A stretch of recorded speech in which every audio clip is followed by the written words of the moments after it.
আসসালামু আলাইকুম আমার প্রান্তীয় আপু ভাইয়ারা এবং সাধারণ দর্শক যে যেখান থেকে আমার ভিডিওটা দেখছেন, আশা করছি আপনারা সবাই ভালো আছেন। আমিও আলহামদুলিল্লাহ ভালো আছি। তো চলে আসছি আবারও আপনাদের মাঝে নতুন ব্লগ ভিডিও নিয়ে। এর আগে ভিডিওতে আমি বলেছিলাম যে ইউটিউবে থাকবো কি থাকবো না। তো অনেক আপু ভাইয়ারা অনেক সুন্দর সুন্দর করে কমেন্ট করেছেন ধৈর্য ধরার জন্য। আসলে আমি ভেবেছিলাম যে ইউটিউবে যেহেতু আমি সময় দিতে পারতেছি না, সেজন্য ইউটিউব ছেড়ে দিব। আর কিছু আপু ভাইয়াদের প্রতি এত মায়া মমতা বেড়ে গিয়েছে। আসলে আপনারা তো আমার রক্তের সম্পর্কে কেউ না, তবুও মনে হচ্ছে আপনারা আমার অনেক প্রিয়, সেজন্য চলে আসছি। আসলে মনটাও ভালো লাগতেছে না, তো কী আর করবো, সেজন্য ছোট্ট একটা ব্লগ আপনাদের সঙ্গে শেয়ার করলাম। সকালবেলা নাস্তা শেষ করে এরপরে ঘর দুয়ার পরিষ্কার করে নিচ্ছি।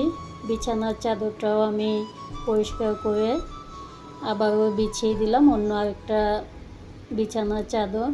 আর এদিকে সোফার কভারগুলো সব আমি খুলে এরপরে নতুন আরও এক জোড়া দিয়ে দিলাম এখানে। তো যাই হোক, আমার প্রান্তীয় আপু ভাইয়ারা হয়তো আমার ভিডিওটা দেখে একটা লাইক দিয়ে দিবেন আশা করছি। আসলে এইটুকুতে আসতে পেরেছি শুধুমাত্র আপনাদের কারণে। তারপরে কথা বলতে বলতে কাজকর্ম শেষ করে নিলাম। আর আমার হাজব্যান্ড ওদের বাড়িতে গিয়েছিল, আমার শ্বশুর বাড়িতে, যেহেতু ওর বাড়ি ব্রাহ্মণবাড়িয়া।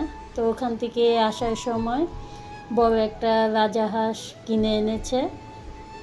তো রাজাহাঁসটা আসলে যেহেতু ওটা রাখার জায়গা নেই, তো একেবারে ওইখান থেকে আসার সময় মুরগির দোকানে দিয়ে এটা জবাই করে ড্রেসিং করে নিয়ে আসছে।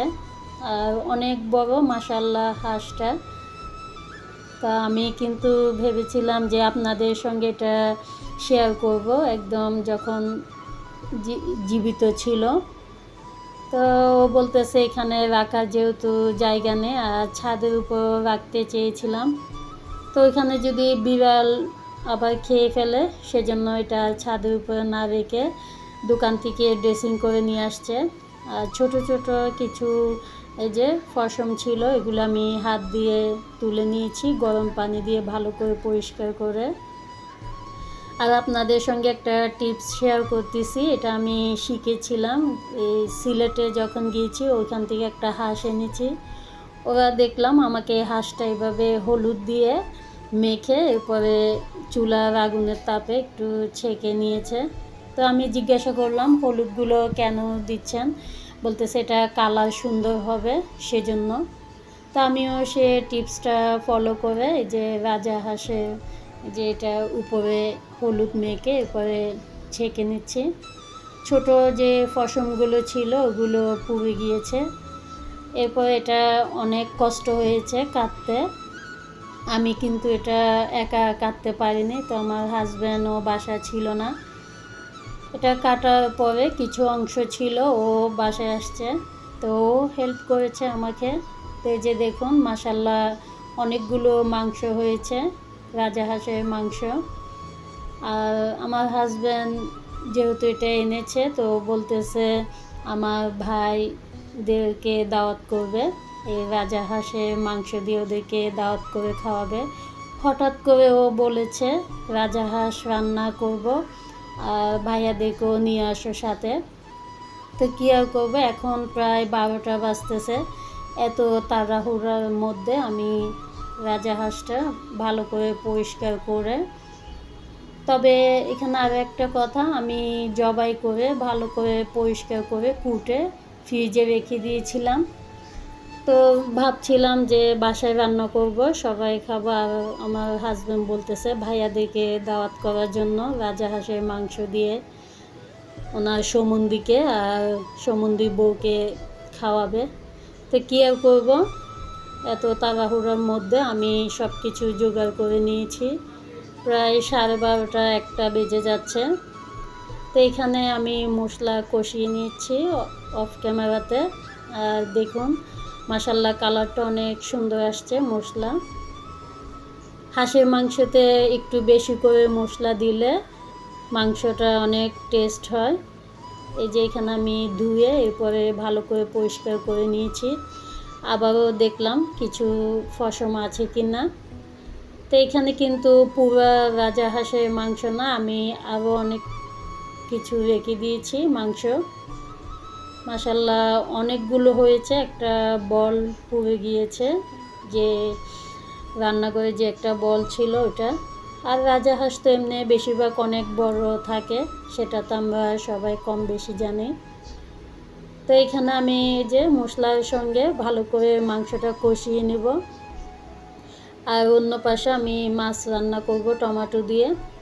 তো তাড়াহুড়োর মধ্যে আমি এদিকে যে মাছগুলো ভেজে নিয়েছি অফ ক্যামেরাতে। আর মাংসটা ভালো করে কষানো হয়ে গিয়েছে, তেলটাও একদম উপরে উঠে গিয়েছে। এখানে আমি সরিষার তেল আর সয়াবিন তেল দুটোই দিয়েছি। সরিষার তেল দিয়ে যে কোনো রান্না আসলে একটু মজা বেশি হয়, তো আমি একটু বেশি করে দিয়েছি সরিষার তেল, আর সয়াবিন তেলটা অনেক কম।